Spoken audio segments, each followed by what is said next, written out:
Olá, queridos alunos. Sejam muito bem-vindos ao nosso segundo encontro das nossas aulas de Direito Empresarial.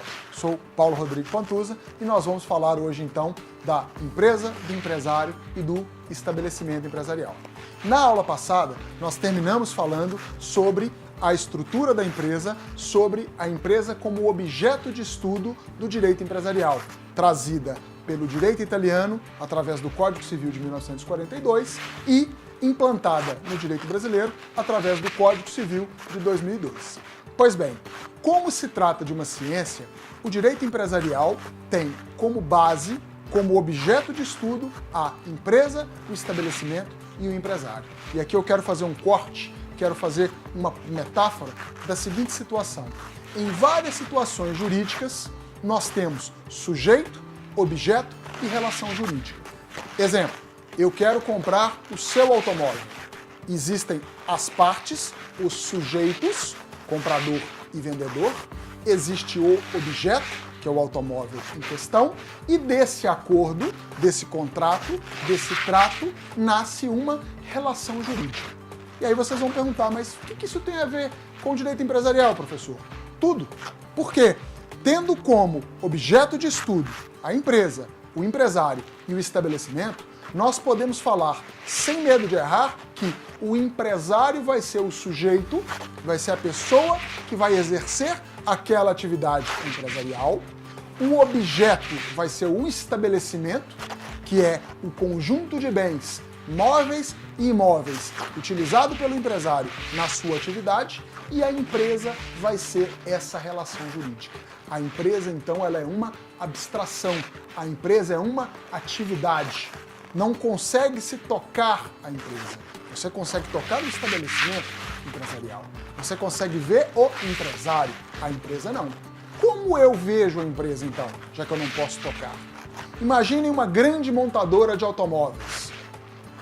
Nessa linha de produção, onde um robô põe uma porta, um outro robô põe a roda, o outro robô põe um outro componente, aquilo é a empresa. Aquilo é a atividade empresarial. Então nós podemos falar que a empresa é essa relação jurídica, o sujeito dessa relação jurídica é o empresário e o estabelecimento seria o bem ou os bens utilizados pelo empresário para exercer essa atividade. E aí uma dica, não falem mais, porque está errado do ponto de vista técnico, né, que antes da aula eu vou passar na minha empresa, ou depois da aula eu tenho que fazer o pagamento na minha empresa para chegar em casa. Não, você vai ao seu estabelecimento, você vai ao estabelecimento empresarial, que é esse complexo de bens, esse conjunto de bens que vai caracterizar então o elemento objetivo.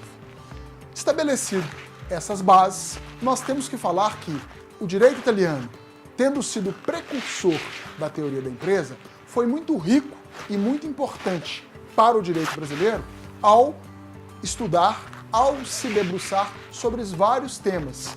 E no direito brasileiro, nós adotamos muito e utilizamos muito a teoria de um jurista italiano chamado Alberto Aschini, que escreveu um artigo interessantíssimo lá pelos idos da década de 40 na Itália, que se chamava Perfis da Empresa. Nesse artigo, o Aschini foi dissecando os principais componentes da empresa. E ele chegou à conclusão que a empresa deveria ser vista através de um perfil subjetivo, confundindo-se com o empresário, através de um perfil objetivo, ou seja, o conjunto de bens utilizados para o exercício dessa atividade, o perfil funcional, já que toda empresa, toda atividade tem uma função dentro da sociedade. Uma empresa, por exemplo, vende celulares, outra conserta sapato, outra vende automóveis, ou seja, cada atividade, cada empresa tem a sua função dentro da sociedade. E por último, o Aschini entendeu a empresa como um perfil corporativo. Então nós temos o perfil subjetivo, objetivo, funcional e o corporativo. E o que seria esse perfil corporativo? Que eu, particularmente, julgo ser o mais importante. Através do perfil corporativo, o Aschini entendeu a empresa como uma instituição, como uma corporação. Por quê?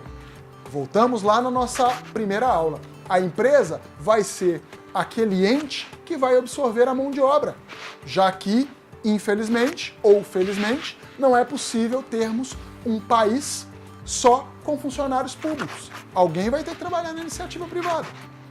A empresa, além de absorver a mão de obra, a empresa vai fomentar a economia interna e externa do país. Coloquei para vocês, na primeira aula, uma reportagem interessante sobre a Prefeitura de Cubatão, onde uma das unidades da Usiminas foi fechada devido a essa crise econômica que nós estamos passando, e a prefeita destacava exatamente a dificuldade do município de Cubatão em gerir a sua realidade diante do fechamento da empresa. Ou seja, não teria mais o recolhimento do ICMS, que é um tributo estatal, mas uma parte dele é repassada aos municípios, e também não teria o recolhimento do ISS, Imposto sobre Serviços, que esse sim é de competência do município. Então, esses dois tributos, ou a ausência desses dois tributos, irão desfalcar sobremaneira os caixas, ou caixa, melhor dizendo, da Prefeitura de Cubatão, ou seja, a importância da empresa em recolher os seus tributos. Então, esse é o perfil corporativo, a empresa vista não só do ponto individual. Eu criei a minha empresa, essa empresa é minha. Não! Conto para vocês um exemplo interessantíssimo. Todo mundo, ou a grande maioria, já devem ter ouvido falar da Apple, que é uma multinacional com computadores, com celulares, com iPods. Então, tem vários produtos. E o seu fundador, que eu acredito que vocês tenham conhecido também, ou ouvido falar, o Steve Jobs, num determinado momento, com a sua conduta ameaçando o próprio desenvolvimento da atividade econômica, ele foi afastado. Olha, senhor Steve Jobs, o senhor me desculpe, mas mesmo sendo fundador, essa empresa tem uma função com a sociedade, tem uma função social e ela deve ser exercida. Então, numa situação drástica como essa, poderia-se inclusive afastar os administradores e a empresa ser gerenciada por outros sócios. No caso brasileiro, nós temos a própria questão da falência.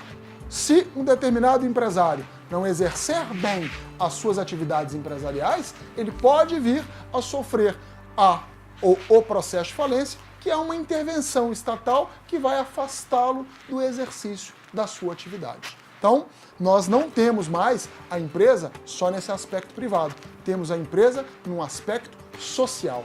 Essa deve ser a tônica. Bom, falei com vocês então dos 3 pilares do direito empresarial. Vamos conceituar, né, o empresário, que é efetivamente quem vai exercer a atividade empresarial. O Código Civil Brasileiro de 2002 define, da mesma forma com que o Código Civil Italiano de 42 definiu o empresário, e afirma que empresário é aquela pessoa que exerce atividade econômica para circulação de riquezas ou prestação de serviços. Ou seja, toda empresa, toda pessoa jurídica que exercer uma atividade de circulação de riquezas ou prestação de mercadorias será considerado empresário. E aí então nós temos 2 grandes sistemas, o sistema do empresário e o sistema do não empresário. E é muito importante que vocês saibam fazer essa diferenciação. Por quê? Ao empresário serão aplicadas as regras empresariais. Ao não empresário, obviamente, não serão aplicadas as regras empresariais. E aí nós temos a seguinte situação. Se empresário é aquela pessoa, segundo o artigo 966 do Código Civil, que exerce uma atividade econômica para circulação de mercadorias ou riquezas, o Código Civil deixa para a atividade não empresarial a atividade intelectual. Então, nós temos no parágrafo único do artigo 966 que não será considerado empresário quem exerce atividade intelectual de natureza científica, literária ou artística, salvo se exercido com elemento de empresa. Então, nessa situação, nós temos que, em regra, a atividade intelectual, seja ela científica, 2 contadores, já que a contabilidade é uma ciência. 2 advogados, já que o direito é uma ciência. 2 médicos, ciências médicas. Se essas 2 pessoas se associarem e, ao exercer a sua atividade, exercerão uma atividade não empresarial. Atividade intelectual de natureza literária. 2 pessoas resolvem se associar para escrever um livro. Também não serão considerados empresários. E por último, atividade intelectual artística. 2 pessoas resolvem se associar para exercer uma atividade artística, uma banda musical, uma trupe de teatro, um circo. Essas pessoas, ao exercer aquela atividade, não exercerão a atividade empresarial. Ou seja, considera-se não empresário aquele que exerce a atividade intelectual, científica, literária ou artística, salvo se essa atividade constar elemento de empresa. E aí vem, o que seria esse elemento de empresa? Esse elemento de empresa ele é muito importante para diferenciar a atividade intelectual não empresarial, quando ela não existir, e diferenciar da atividade intelectual empresarial, quando ela for utilizada, quando ela for explorada através do elemento de empresa. E aí vem o X da questão. O que vem a ser esse elemento de empresa? Elemento de empresa, quando eu penso no elemento de empresa, me vem à mente aquele filme clássico do Chaplin, Tempos Modernos, onde, através do exercício de uma atividade mecânica, robótica, lembre-se que o Chaplin saía do serviço com tique de tanto apertar os botões. Nesse sentido, então, se uma atividade empresarial ela for exercida do ponto de vista industrial, ela vai ser considerada com elemento de empresa. Se for uma atividade intelectual mais artesanal, sem elemento de empresa, nós vamos ter uma atividade não empresarial.